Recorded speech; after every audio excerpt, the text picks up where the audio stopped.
Mga kabiday, sa magandang oras sa lahat at welcome po sa aking channel. Eto po, magbigay lang po tayo ng reaction po mga kabida, no? Dito ho sa naging pahayag po mga kabida ng Korte Suprema kung saan po ay sinupalpal po nila, no?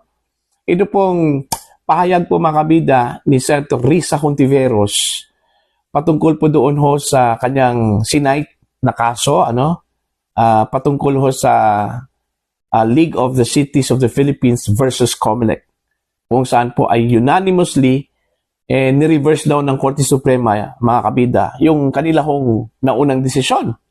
Okay? Ito po yung sinight po na kaso ni Hontiveros nung kasagsagan po mga kabida, no, ng voting po patungkol po sa pagbasura o pag-archive, mga kabida, no, sa articles of impeachment dyan po sa Senado versus Vice President Sara Duterte, mga kabida. Eto, babasahin ko lang po, ito pong balita o article mula sa Batas PH. Okay? Ang sabi po dito, Supreme Court slams Hontiveros wrong case citation.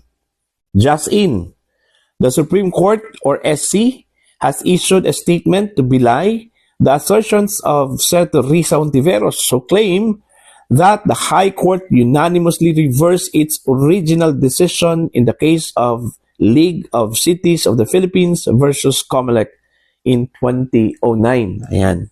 In a statement released Thursday night, SC mouthpiece attorney Camille Sumeting said, "We clarify that the Supreme Court's ruling in the League of Cities case was not unanimous. Please refer to the decision and resolutions published in the Supreme Court e-library and the Philippine reports."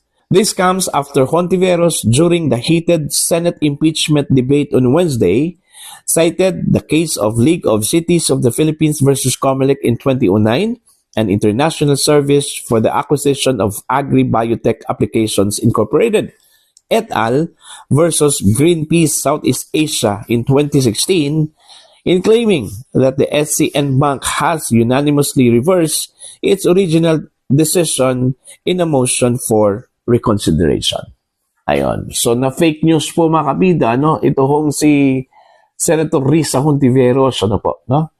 Kaya nga nagtataka ito hong Korte Suprema, kung saan kaya nanggaling yung source po ni Hontiveros po, kung bakit sinabi po niya na unanimously reverse, mga kabida, ng Korte Suprema yung nauna po nilang desisyon dito ho sa kaso po ng League of Cities of the Philippines